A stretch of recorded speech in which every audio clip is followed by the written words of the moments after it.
This problem walkthrough video will demonstrate the calculation of the most common forecasting errors using Microsoft Excel. Here's the data for our problem.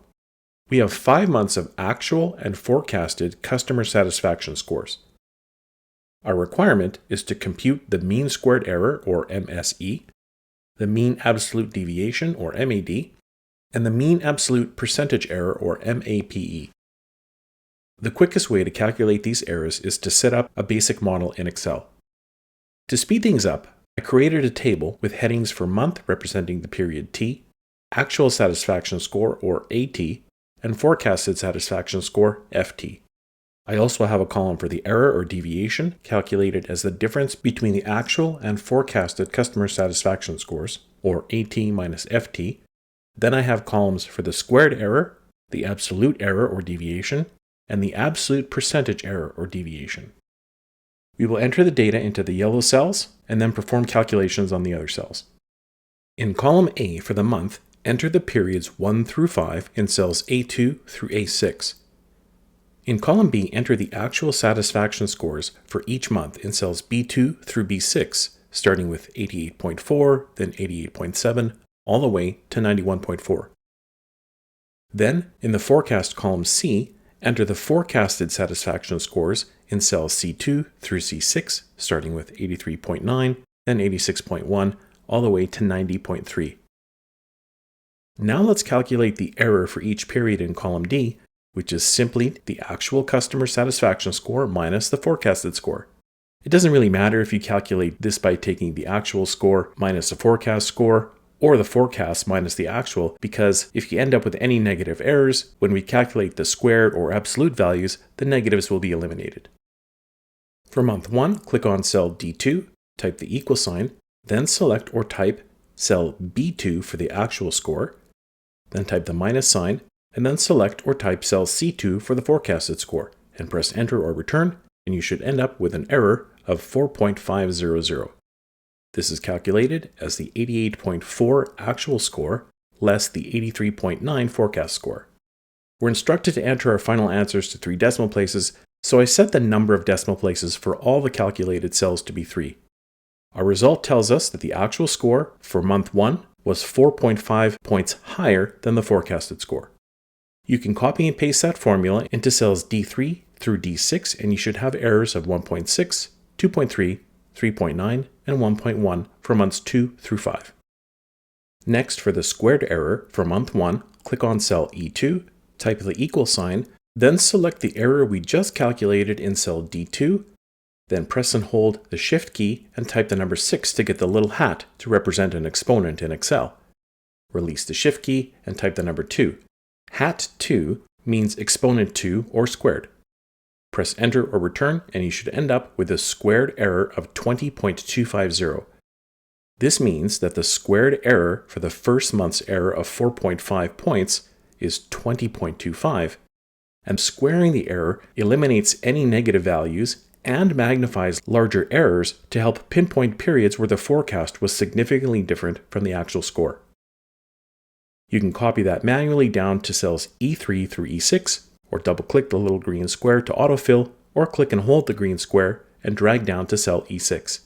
You should end up with squared errors of 2.56, 5.29, 15.21, and 1.21 for the months 2 through 5. Next is the absolute error or deviation. For our purposes, error and deviation really mean the same thing.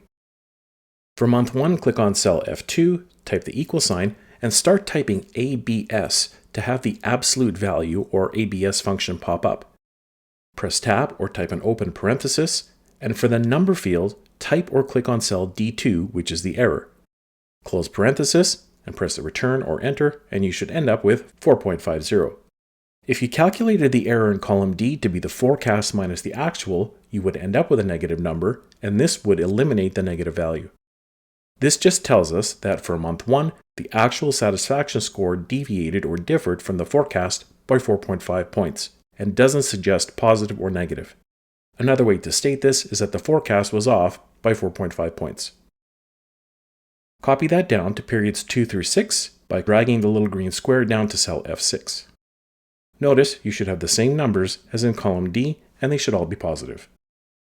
Next, for the absolute error or deviation percentage, which is simply the absolute error divided by the actual satisfaction score.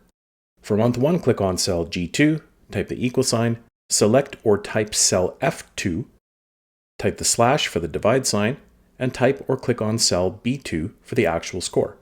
Press enter or return, and the result is 5.090%. This is calculated as 4.50 divided by the 88.4 actual satisfaction score. This could also be presented as 0.0509. I set my table to present as a percentage. This tells us that our forecast for month 1 is 5.09% off the actual score. Copy that formula down to cells G3 through G6, and you'll end up with 1.824% for month 2, 2.544% for month 3, 4.194% for month 4, and 1.204 for month 5. Now for our final steps to calculate the averages in row 7. For the average squared error, click on cell E7, type the equal sign, and start typing average to have that function pop up. Press tab or type an open parenthesis and select cells E2 through E6 or type E2:E6. Close parenthesis, press enter, and you should end up with an average or mean squared error of 8.904. This is the MSE. For the absolute error, click on cell F7 and do the same thing, type the equal sign, average, and select cells F2 through F6, and you should end up with 2.680. This is the MAD and tells us that on average, our forecasted customer satisfaction score was 2.68 points off the actual score. That might seem pretty low, and if we're talking about a 100-point satisfaction scale, it is. However, that doesn't mean all the errors are small. You'll notice the big difference between the MAD and MSE. Remember, the MSE magnifies larger forecast errors, so with an MSE of 8.9, this tells us that our forecast accuracy is mixed because we have 3 small errors of less than 2.5 points, but 2 large errors of 4.5 and 3.9 points. This tells us that our forecast accuracy is not quite consistent and is affected by some large deviations. If the deviations were smaller, then the MSE would be lower and closer to the MAD. If MAD and MSE are very close, that's a good sign that our forecasts are accurate.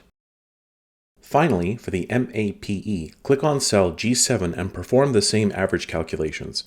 I deliberately didn't copy and paste the average formula we just did because then the result won't be in percentages, and you'd have to correct the formatting. You should end up with 0.02971 if you didn't scale that to a percentage, or 2.971%. This is the MAPE and tells us that, on average, our forecasted customer satisfaction score was off from the actual score by 2.971%. This is actually a pretty low deviation, since you would expect forecasts to differ from actual scores, and anything less than 5% is pretty good.